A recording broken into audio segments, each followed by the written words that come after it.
Good morning, everyone in DC and our friends joining virtually. I am so honored to be here with you all. The last few days at March on the Hill and yesterday at VLC, I have witnessed hope powered by advocacy.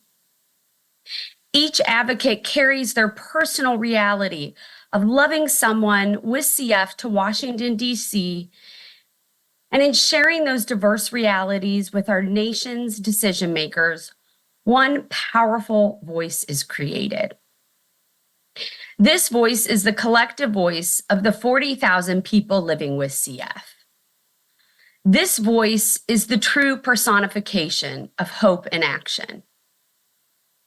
I was so honored to be in person, to be a part of this year's huge March on the Hill delegation, because when you live with CF or you love someone with CF, advocacy is at the heart of our daily lives. I didn't come to this realization until I was in my 30s. I was truly at my lowest when I was awakened to the power of advocacy in my personal life and the collective power of advocacy for the CF community. It was June 14th, 2010, and I was in the hospital yet again after battling complications from the swine flu. My friends took me to the ER the night before, and I was alone, scared, and exhausted. When my doctor walked in the room that morning, I could feel a lump forming in my throat. And she sat down and said, "Marissa, you aren't doing well. You just lost your mother. Your father is sick with terminal cancer. And because you have essentially lost your two caretakers and advocates, I think you need to stop working and focus on one thing, taking care of yourself. I am afraid of what might happen if you don't." It was in that moment my life changed. I needed to focus on my health to survive.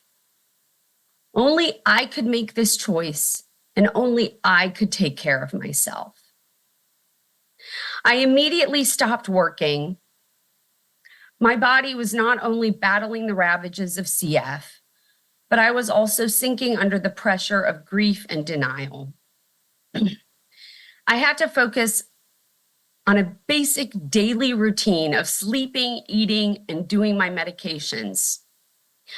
I doubled down on my efforts to get into a phase 3 clinical trial for my nonsense mutation. And I had to do the hardest thing I have ever done in my life. I had to ask for help. Help for the most basic of needs. Food, driving to appointments, getting around my house, laundry, cleaning, everything. I quickly learned that asking for help is advocacy. Speaking up for the things we need is advocacy. Getting prescriptions, going to doctor's appointments, putting treatments first, dealing with insurance, managing our mental health, it all involves advocacy. And whether we are living with CF or we love someone with CF, advocacy is at the center of our lives and relationships. It is the thread that holds this vibrant community together. And it is the leverage that allows us to hope and act on that hope. In 2011, my CF chapter in Nashville invited me to my first March on the Hill. Around the same time, 2 more gifts changed the course of my life. I was asked to join the first ever Adult Advisory Council, and I was accepted into that clinical trial I spent 10 months trying to get in. The confluence of these 3 events, brought into my life by my guardian angels and my beloved CF community, stirred a new feeling in my heart. For the first time since that day in June, I felt buoyed by a sense of hope. That was my first and most powerful encounter with hope in action. Hope that was created through advocacy, community, and research. My first experience of advocacy with March on the Hill gave me a sense of purpose I had never experienced before when sharing my story. Because when I shared my story in an advocacy setting, I learned that I had agency over my story, my disease, and my own narrative. And this is a powerful catalyst in our lives. When we get to share our story through our own lens, we are reminded of our immense self-worth, and we find clarity in our purpose. I witnessed hope in action when the adult CF community advocated for a way we could safely gather together to share our stories and support each other. BreatheCon was born of this advocacy and came online in 2016, followed by FamilyCon, MiniCons, and ResearchCon. And I just want to pause for a moment to reflect on the fact that in this new world we live in, online socializing, Zoom meetings, and virtual spaces feel very common now. Back in 2016, this was not the case. BreatheCon was born of necessity and was a revolutionary solution for the isolation that the CF community was experiencing. In fact, the CF team had to patch together an online platform so that we could be all online at the same time, since the platforms in 2016 couldn't support that high volume of live participation. It's wild to think about now. And the format was revolutionary. And the stories of resilience, advocacy, and human connection embodied hope in action. And this hope continues to be shared in these online spaces. And when the entire world shut down in 2020, our community flourished as we'd already grown accustomed to the online world. And while everyone else was scrambling, our advocacy efforts were seamlessly transitioned online, with March on the Hill and Teen Advocacy Day taking place virtually.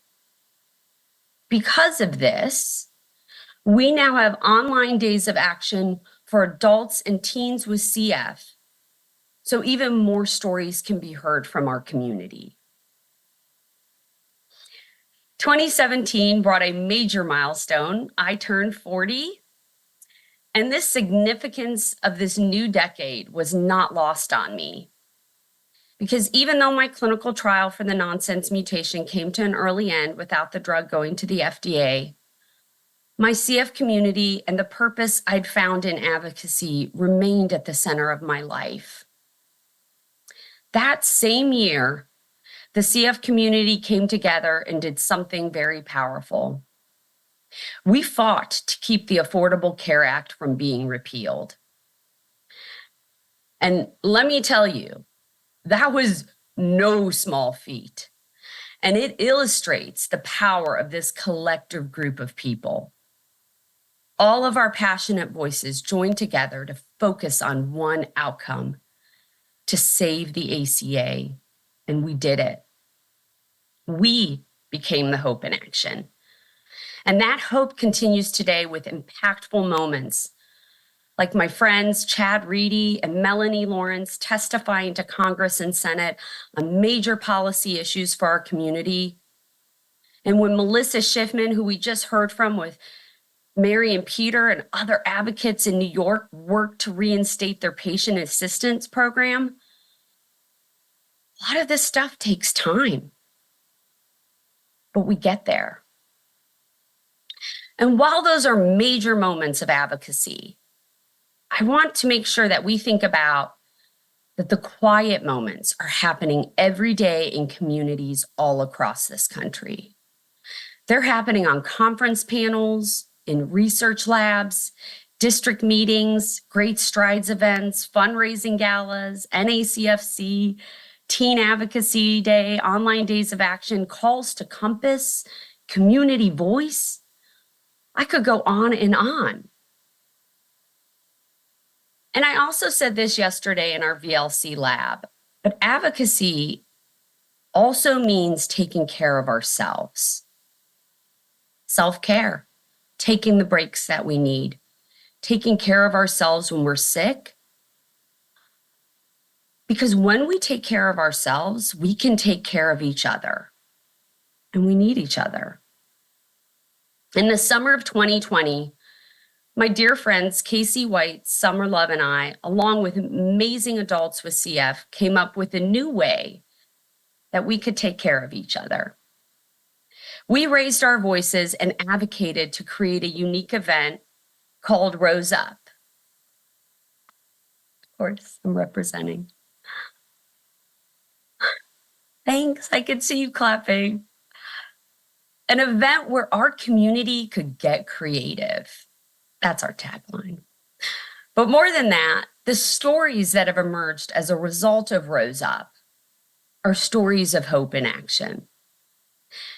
And as we head into the 5th year, and I had the wrong number, but it looks like and sounds like that Rose Up has raised nearly $2 million towards a cure for all people with CF. As I shared at the beginning, this incredible community, the power of advocacy, and the healing that comes from clinical trials, which I've done since I was the age of 12, and I've done nearly a dozen clinical trials throughout my life, and I'm still in one right now. These are the 3 catalysts that keep me forging ahead. Because when we share our stories, our beautiful, raw, real, authentic stories, our souls connect. This community is a testament to advocacy. And as we continue to elevate and amplify the voices in our community, we remain visible and audible. We lift each other up. And we honor and say the names of our brothers and sisters with CF who are no longer here.